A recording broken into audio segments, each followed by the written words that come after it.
할렐루야. 사랑하는 울프레션 가족 여러분, 잘 편안히 주무셨어요? 오늘도 새날 주신 하나님 예배하면서 함께 찬송 부르며 주님 앞으로 나아가겠습니다.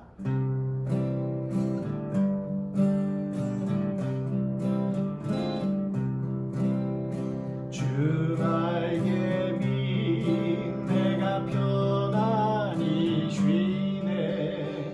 밤 깊고 비바람 불어쳐도 아버지께서 날 지키시리니 거기서 편안히 쉬리로다.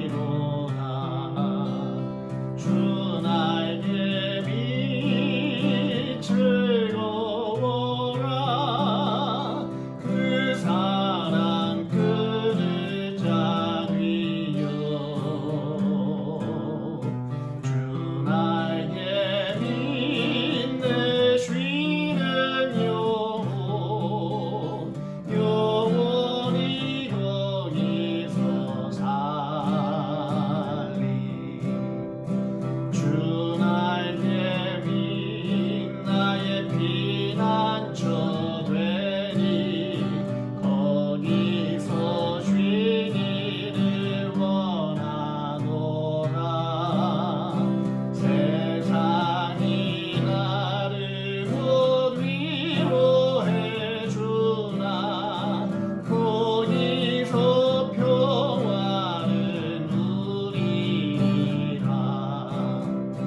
주 나에게 빛 즐거워라. 그 사랑 그늘 자리요.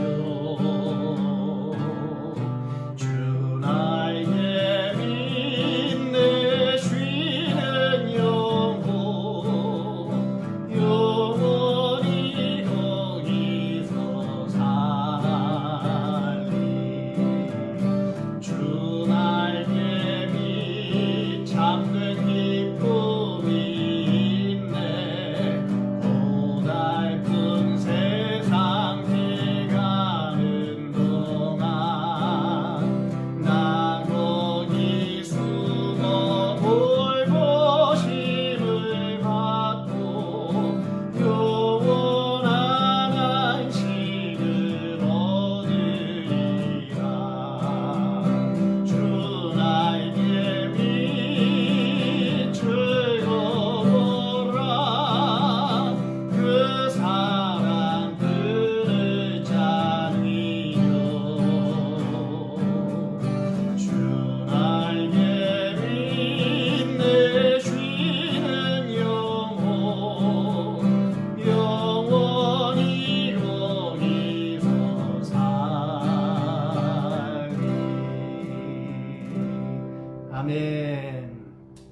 함께 말씀 잠시 나누겠습니다. 시편 36편 7절의 말씀입니다. 하나님이여, 주의 인자하심이 어찌 그리 보배로우신지요. 인생이 주의 날개의 그늘 아래 피하나이다. 아멘. 제 아이들이 어렸을 때 온 가족이 함께 공원으로 산책을 나간 적이 있었습니다. 그때 오솔길 맞은편에서 몸집이 아주 큰 사나운 개 2마리를 끌고 오는 사람과 우리가 마주치게 되었어요. 물론 주인은 목줄을 채우고 개 산책을 시키고 있었지만은 우리 아이들과 집사람조차도 무서워서 제 뒤로 바짝 붙어가지고 벌벌 떨면서 개들이 지나갈 때만을 기다렸었던 적이 있습니다. 사실 저도 내심 겁이 많이 났지만은 겉으로는 내색을 못하고 아무렇지 않은 척 해야 했습니다. 가족을 지키는 가장으로서의 책임감 때문이 아니었나 합니다. 인생을 살면서 우리가 위험한 순간들, 두려운 순간들, 또 억울한 일들을 무수히 겪게 됩니다. 이것을 위기라고 하죠. 평소엔 잘 모르다가도 위기의 순간에 내 믿음이 어디에 있는지가 나타나게 되는 것입니다. 내가 무엇을 의지하고 살아왔는지, 내 피난처가 어디인지 낱낱이 드러난다는 말씀입니다. 성경은요, 퀴즈를 통해서 알곡과 쭉정이가 나뉘어진다고 말씀하십니다. 우리에게도 이 위기의 순간이 바로 이 기질의 순간과도 같을 것 같다고 생각이 됩니다. 만약에 우리가 믿음의 사람이라면은 위기의 순간에 어떻게 우리가 반응해야 할까요? 본문의 다윗의 고백처럼 하나님께 피해야 합니다. 피한다는 것이 단순히 의지하고 맡기는 정도가 아니라 내 삶의 자리가 바뀌는 것을 얘기한다는 것입니다. 내가 주인된 삶을 살다가 위기의 때가 찾아올 때는 그 자리에 잠시 하나님을 모셔놓고 또 위기가 지나가고 나면은 내가 다시 그 주인의 자리를 뺏어서 내 마음대로 사는 그런 것이 아닙니다, 여러분. 내 방식과 내가 만든 모든 피난처에서 보호를 받는 삶에서부터 완전히 우리가 이사하는 것을 얘기를 해요. 하나님의 보호가 있는 곳으로 우리가 그곳에 뿌리를 내리는 것을 말씀한다는 것입니다. 신뢰의 대상을 내 자신에게서 주님께로 옮기는 것을 의미한다는 말씀이죠.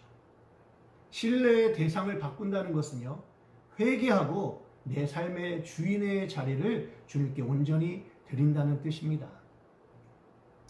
우리가 지속적인 회개의 삶을 살지 않고는요, 우리 삶의 자리가 절대 바뀌지 않습니다. 예수님은 우리가 개인의 구주로 영접을 했다고 해도 죄된 우리의 본성이 아직도 여전히 우리들에게 남아서 우리들의 신앙생활을 방해하기 때문입니다. 아직 남아있는 죄된 본성이 하나님을 온전히 신뢰하지 못하고 따르지 못하게 하는 것이죠. 그러므로 우리는 평소에 하나님의 말씀을 잘 청종하고 그 뜻을 잘 구하고 그리고 우리 자신을 거기에 복종시키는 그런 훈련을 해야 합니다. 그것이 바로 경건의 훈련입니다. 주님의 날개 아래로 피한다는 것은요, 주님께 우리가 도움을 간구하는 것이 구한다는 뜻입니다.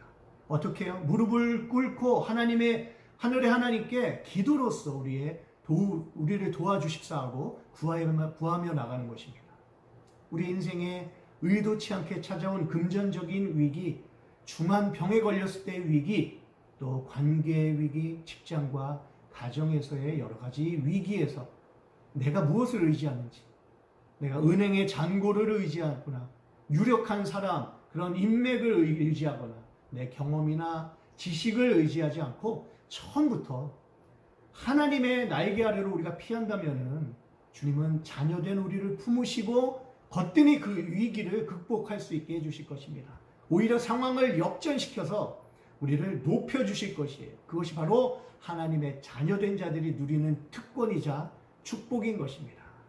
바라기는 함께 말씀을 나눈 저와 여러분들이 오늘 하루 살아가시면서 이 진리를 기억하면서 온전히 하나님께 주인의 자리를 내어드리시고 자녀된 특권과 축복을 누리시는 귀한 삶 사시는 저와 여러분들 되시기를 축원합니다. 아멘.